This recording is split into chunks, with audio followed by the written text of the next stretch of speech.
nama hojjedhe irratti ijoollee Oromoo jechuudha Amaariffaa fi Oromoffaa hojjedheen ture afaan Oromoo bichaadhaan nu hojjedhu naan jettanii na amma yaa gisee argadhe isin hojjechuu tan jira akkas ta'e jechuudha Dubaay duraan waggaa 3 hojjedhee galata Rabbii mana gaarii yaa safaa galatu biyya koo galee maatii bolaalee immoo as deebi'ee jira jechuudha anna deebi'ee nititti na fudhatte biyyarraa jechuu sponsora taatee na fudhatte yaa niitiin bira dhufe sana bira yaa karuma biiroo na fudhatte gaawwiidhuma jechuudha saraatanyoota lama hamaarotatu jira mana intala obboleetti niitiin na fidde bira hojjetu isaanii mana haadhaatti wal argina jechuudha mana haadhaniititti wal argina inna shamarran kun lama hamaarota lachuun mana tokko keessa hojjetu obboleetti ishii bira jechuudha amaaronni kun gaafa na argani eessaa dhufte ati eessaa Itoophiyaa keessaa bakka kamii jedhanii na qoratanii ani Itoophiyaa keessaa yaa Oromoo Kililiidha Oromoodha jedheen itti hime achi Oromoodha jettee kanaan booda hin dubbatini naan jedhan jechuudha maaliif jennaan nutillee sinajjeesu garuu otoo isaan kan ta'e amaarota kan ta'e sijjeesu waan ta'eef waan akkanaan dubbatiin naan jedhan ani hojii kan biyyaa bahee nama ajjeesuufis du'uufis biyyaan baane kanaaf maaliif najjeestu maalan sin godhee nuti lachuu hojiidha biyyaa baane hojjennee jijjiiramuu maallaqa barbaacha kanaafuu maaliif jennaan afaan kee wanta akka waa'ee Oromoo dubbatiin ijoolleen keenya hundaan Oromoo baay'ee mana namaatti fixaa jiru naan jette jechuudha jennaan ishiin tokko lama ta'anii jiru naan jedhanii akkasitti Amaaraa Wallooti lachuu jechuudha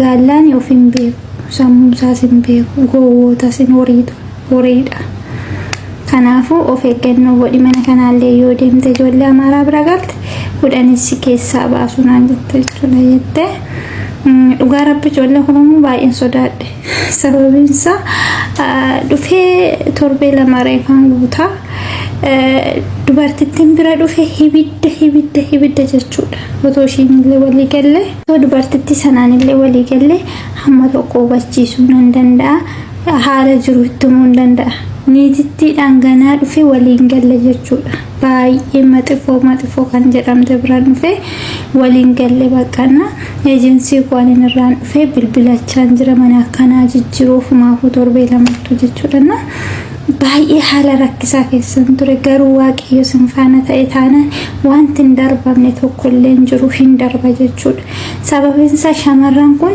mana haadhaati bakka kaameraan hin jirretti na fuudhanii ajjeesuu danda'u jechuudha maaliif isaan zarinnati qabatanii waan jiraniif ajjeesuu danda'u dhugaadha namni of eeguu hin danda'u waaqayyoon nama eega malee jechuudha nama hamaarraa immoo of eeguu hin danda'an naaf ijoollee Oromoo dhaamsi koo inni guddaa ijoollee hamaarota wajjin warri hojjettan jechuudha dhugaa waaqa jiraataa of eegaa jechuudha ani hamaaraan maxifoodha Oromoon maxifoodha zarinnatiidha han jedhamu keessan jiru sammuu kootiin dhufu ijoolleen keenya illee amaarota innaa jibbitan innaa balaaleffatan maaliif jibbu nama akka ofiin jedha jechuudha garuu mataa koorra ga'ee gaafa nargu hamaaronni maxifoo akka ta'a keessa Amaaraa Wallooti dubartittiin kanan irratti raawwatte waa meeqa baqa utuun sin ajjeesuu danda'an utuun mana sana hojjedhe dhuguma haalan beekamne najjeesuu danda'anii lama ta'anii jiru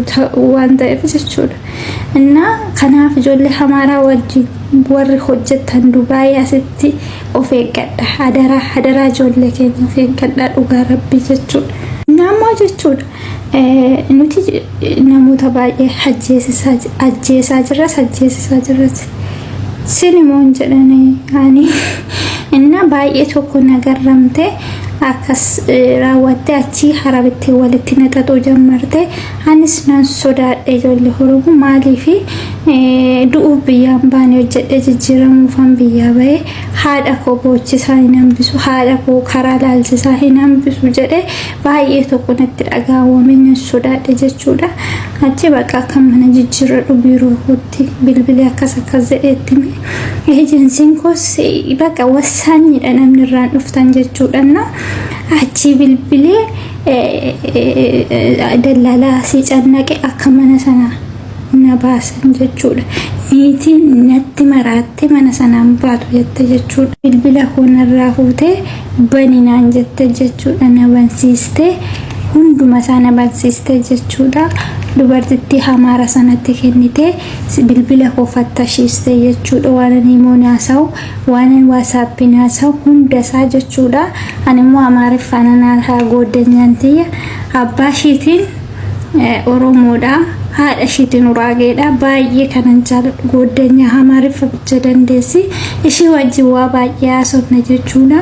Waasaappii keessa galanii riikaardii waan haasofne teekstii waan haasofne na bansiiste arabittiin na bansiiste narraa fuudhanii bilbila koo intalittiin hamaaraan sun isaa wajjin teessee soofaarra teessee jarrarrabaa akkanatti natti kabbabanii jechuudha. Torogomteef wanti mistirri koonafne wanti hafeen jiru hunduma isaa zaraggaftee ittimte jechuudha. Manichi illee akkanaan taane gooddanyaa qofaan haasa'an ture. Dubartittiin illee hamtuu akka taate gooddanyaa qofaan haasa'an ture.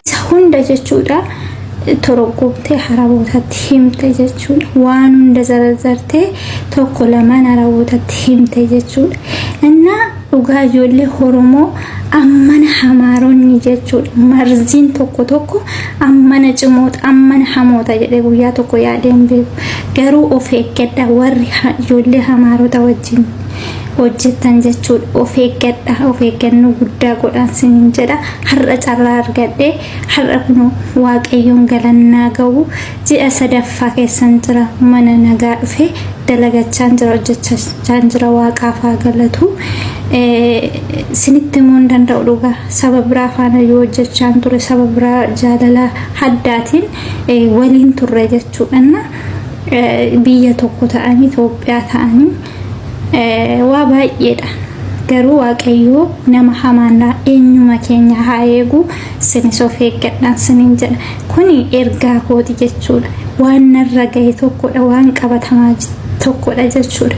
Waaqayyo jalaana baasira garuu warra akka kootti otoo hin beekin amma dhufaa jirtan haaraa kan taatan amaarota bira galtan of eeggannoo akka gootan sinitti yoo sinii danda'ame biraa jijjiirradha malee adaraa keessan hin du'inaan sinin jedha. Dhugaadha. Sin ajjeesuu danda'a namni hammeenyaan guutan beekamu karaatti sin hambisuu danda'a. Yeroo kana keessa seexanni dha'ee nama ajjeesu ilmi namaa nama ajjeesaa jira. Of eeggadhaan sinin jedha.